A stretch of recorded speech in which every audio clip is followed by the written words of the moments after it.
Halo semuanya, Assalamualaikum warahmatullahi wabarakatuh. Shalom Om Swastiastu, Namo Buddhaya, Salam Kebajikan. Selamat sejahtera bagi kita semua. Perkenalkan, nama saya Gina Rodatul Jannah dengan NIM 2110611-015 dari Fakultas Hukum UPN Veteran Jakarta yang ingin menyampaikan materi terkait peranan hukum dalam implementasi SDGs. Baik, pada kesempatan kali ini kita akan membahas bagaimana peranan hukum dalam implementasi SDGs. Tetapi kita perlu ketahui mengapa SDGs itu dianggap penting. Karena tujuan pembangunan berkelanjutan atau SDGs bertujuan untuk menjaga peningkatan kesejahteraan ekonomi masyarakat secara berkesinambungan, menjaga keberlanjutan kehidupan sosial masyarakat, menjaga kualitas lingkungan hidup serta pembangunan yang inklusif, dan terlaksananya tata kelola yang mampu menjaga peningkatan kualitas kehidupan dari satu generasi ke generasi berikutnya. Baik, pada hakikatnya negara dalam membuat kebijakan harus didasarkan pada prinsip pembangunan berbasis hak asasi manusia. Berdasarkan tujuan pembangunan berkelanjutan atau SDGs tersebut, peran hukum di sini berkedudukan sebagai bagian dalam memberikan perlindungan untuk kepentingan umum. Jangan sampai ada pihak-pihak yang merasa dirugikan dan diabaikan. Akibat kerusakan lingkungan hidup, pembangunan tujuan berkelanjutan itu sendiri merupakan sebuah tujuan bangsa Indonesia untuk mensejahterakan rakyatnya. Selanjutnya kita akan membahas terkait peranan hukum dalam SDGs. Yang pertama di bidang kesehatan.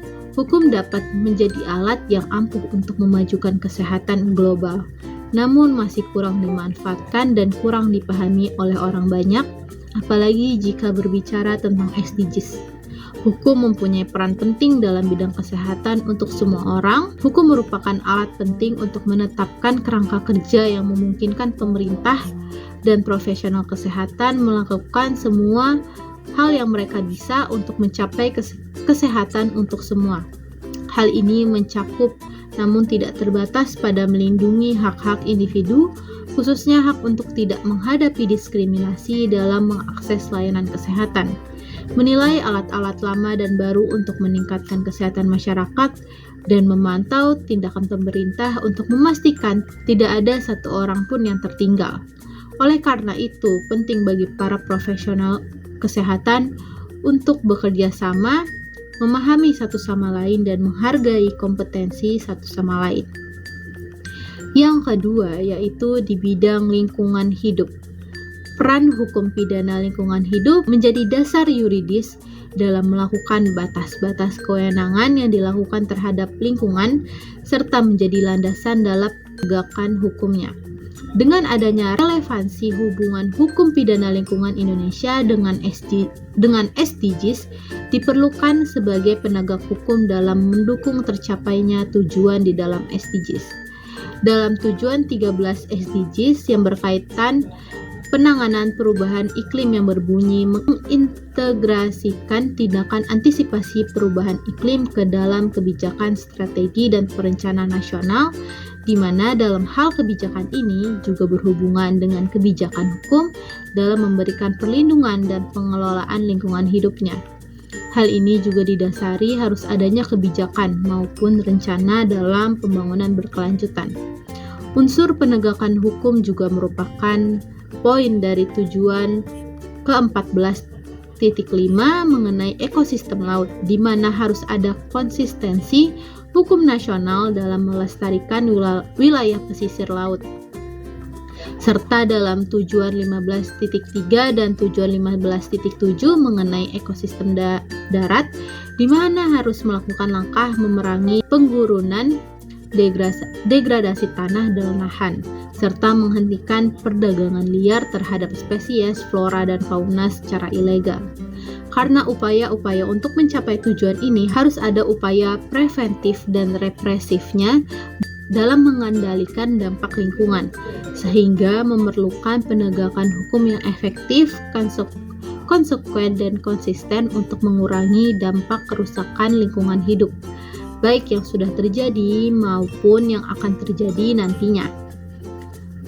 Dalam implementasi SDGs itu sendiri, peran hukum dan tata kelola sangat penting untuk menjaga kesejahteraan masyarakat dan kualitas lingkungan hidup, serta pembangunan yang menjamin keadilan terlaksananya tata kelola yang mampu menjaga peningkatan. Yang ketiga yaitu penerapan aturan hukum.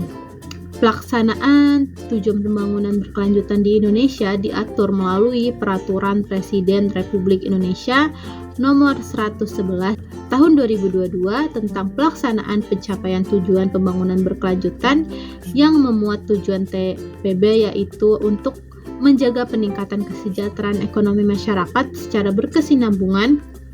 Yang kedua, menjaga keberlanjutan kehidupan sosial masyarakat. Yang ketiga, menjaga kualitas lingkungan hidup serta pembangunan yang inklusif. Dan yang keempat, terlaksananya tata kelola yang mampu menjaga peningkatan kualitas kehidupan dari satu generasi ke generasi berikutnya.